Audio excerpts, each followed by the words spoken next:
लेकिन एक बताइए, धर्म के परिक्षेत्र में, अध्यात्म के परिक्षेत्र में, अध्यात्म के परिक्षेत्र में जब एक समय आता है जहाँ ज्ञान रूपी गंगा हिलोरे मारने लगती है और ज्ञान रूपी गंगा में लोग डुबकी लगाते हैं, और जब ज्ञान रूपी गंगा में लोग डुबकी लगाते हैं तो उनकी आत्मा आत्मसंतुष्ट हो जाती है और जैसे नीर बहता है वैसे वो बहने लगती है। वहां काम, क्रोध, लोभ, मोह, अहंकार, ये पांचों चीजें समाप्त हो जाती हैं जब लोग ज्ञान रूपी गंगा में गोते लगाने लगते हैं। लेकिन ये देखा आपने जय गुरुदेव परिवार में ये 18 भाग बन गए, और 18 भाग में बन जाने के बाद भी उन परिवार में ज्ञान रूपी गंगा में लोग गोते न लगा पाए। ये बड़ी योजना रही है, लेकिन ये लोक में यही मंजूर था जैसे त्रेता में और द्वापर में आप जानते हो सबसे बड़ा कर्म किसको लगा?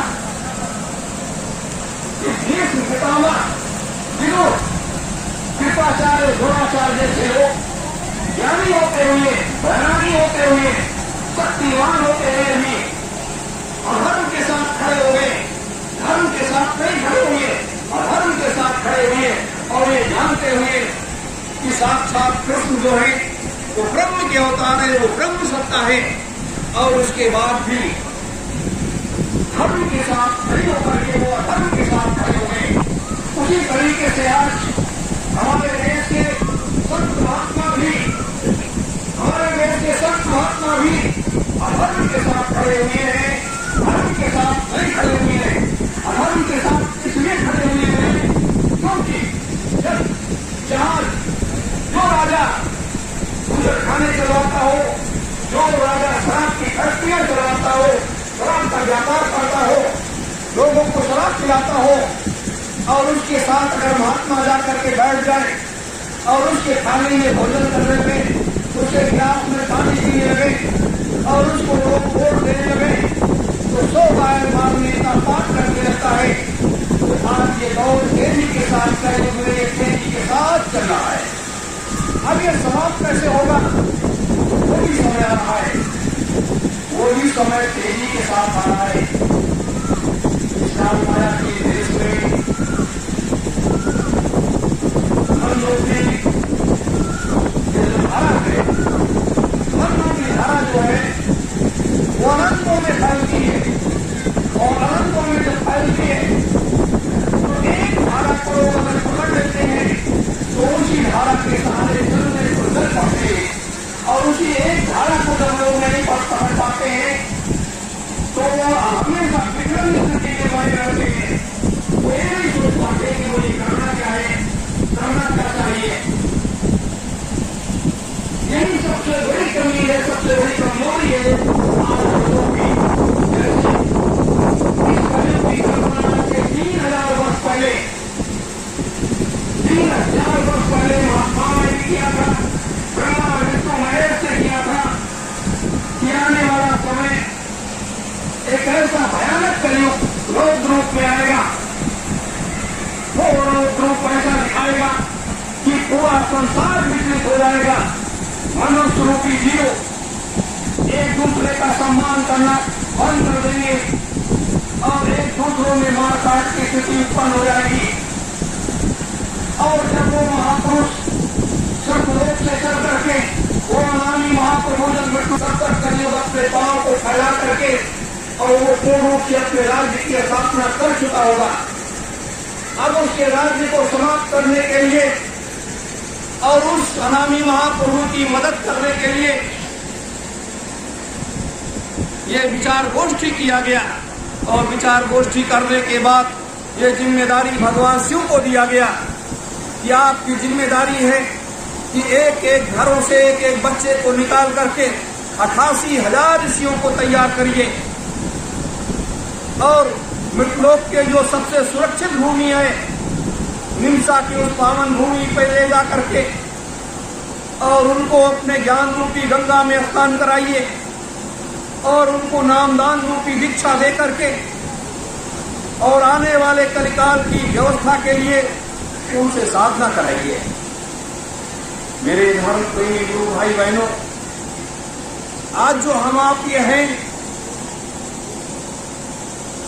ये उन ऋषियों की देन है।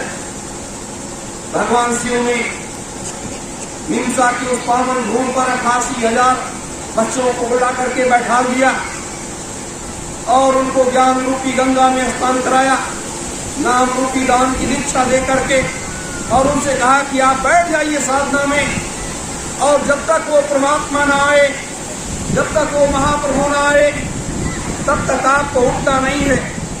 और देवी देवताओं की उनकी व्यवस्था के लिए लगा दिया गया कि किसी प्रकार को उनकी कोई तकलीफ न होने पाए। 88,000 ऋषिगण 72 वर्षों तक बैठे रह गए, अपने साधना में लीन हो गए। आज 1-2 घंटे की साधना करनी पड़ती है तो लोगों का शरीर हिलने डुलने लगता है। अब 72 वर्षों तक इस शरीर के अंदर न जल गया है, न कोई भोजन गया है। आप बताइए ये किसकी शक्ति थी, किसके तपोबल से हुआ थे? और जो ऋतुएं आती जाती रही, मौसम अपने क्या क्या प्रभाव दिखाता रहा होगा वो अलग विषय।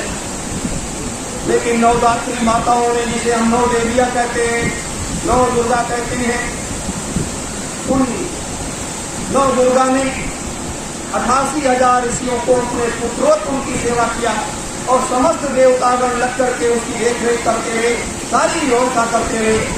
72 वर्षों के बाद जब परमात्मा प्रसन्न हुआ,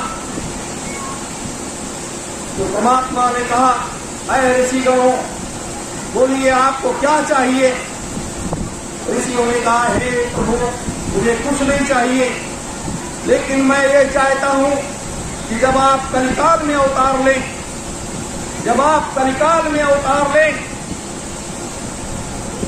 तो एक ऐसा महायज्ञ करें जो भूते न भविष्यते, जो न किसी युग में हुआ है और न आगे कभी हो। परमात्मा ने तथास्तु कह दिया। उसके बाद ऋषियों ने कहा